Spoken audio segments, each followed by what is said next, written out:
Frankly, he'd been considering letting Director Comey go since the day he was elected. Is it too late now to ask him to step down? No, it's not too late, but, I have confidence in him. We'll see what happens. It's going to be interesting. Well, that's why I'm asking, why is he still in the job? Well, because I want to give everybody a good, fair chance.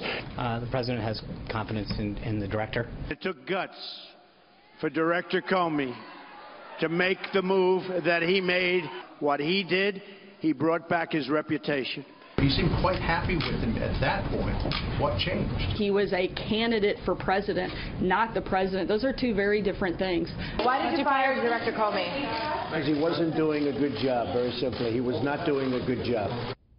He was not doing a good job. President Trump in the Oval Office today, also tweeting numerous times today, including Democrats have been complaining for months and months about Director Comey.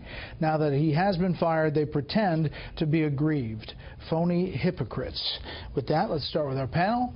Steve Hilton is a former advisor to British Prime Minister David Cameron. Susan Page, Washington Bureau Chief at USA Today, and syndicated columnist Charles Krauthammer. Susan, your thoughts about the developments today and obviously the fallout from yesterday? I thought it was pretty jaw-dropping.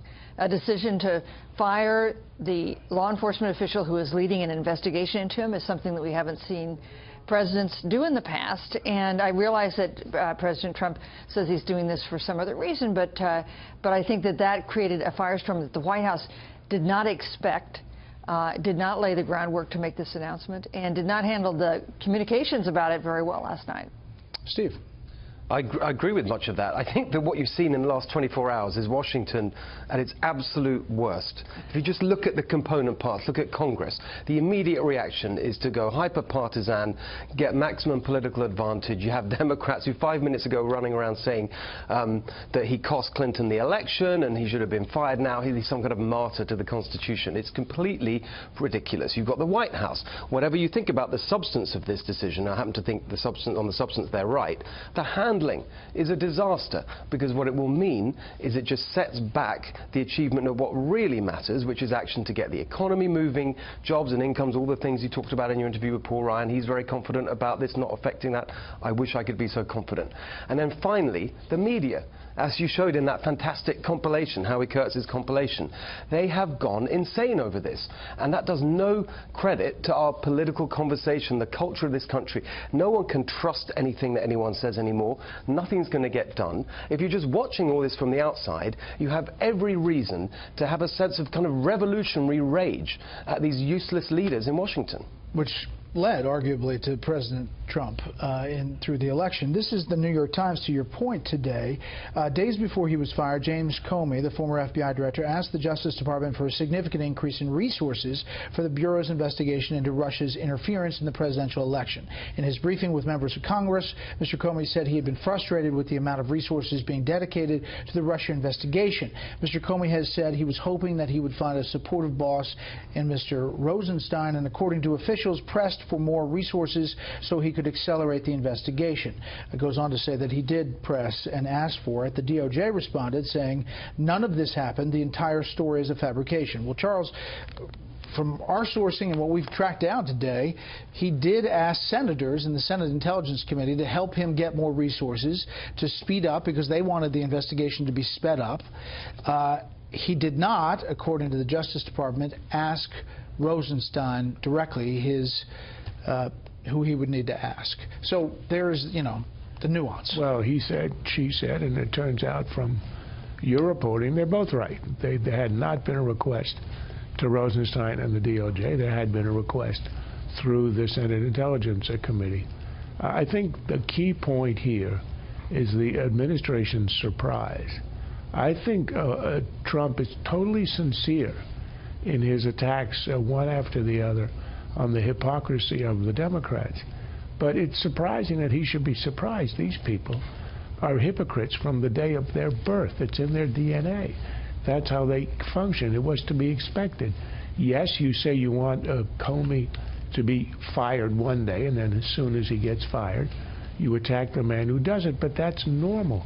And that explains, as Susan says, why there was no preparation for the blowback.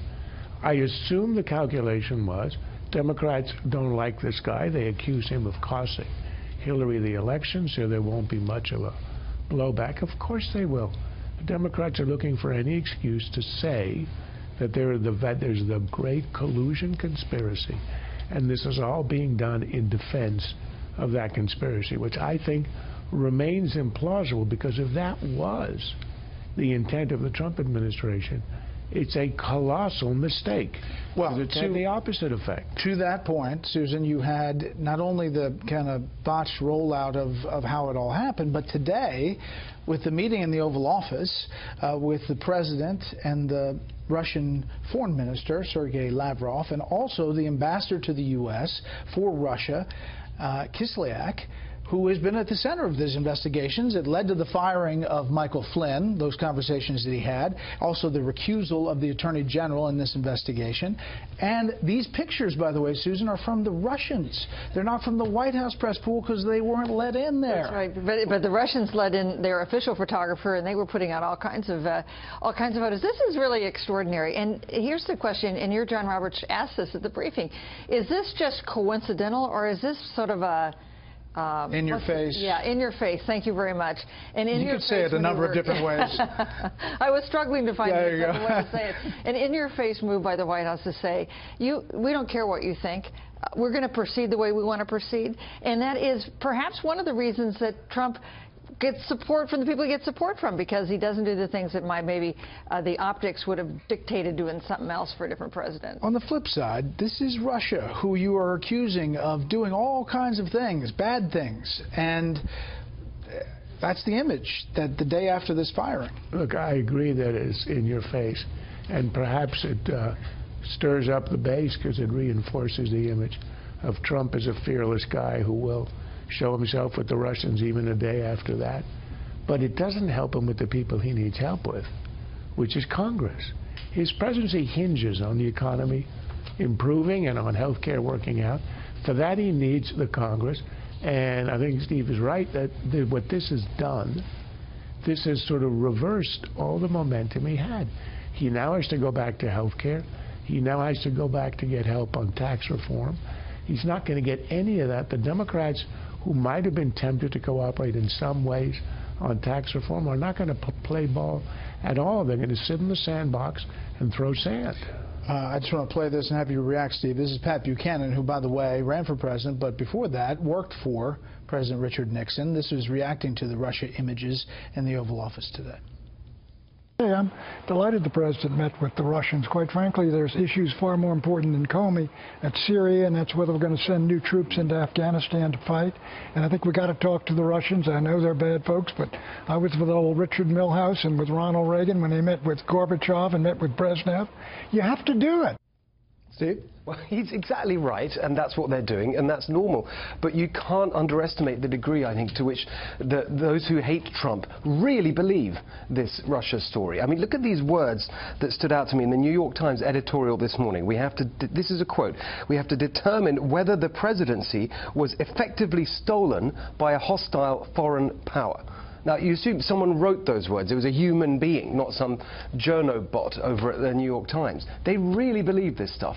And that's why it really matters that it's been so badly handled, because in the end, they've got, as Charles says, to work together to get things done that affect real people's lives.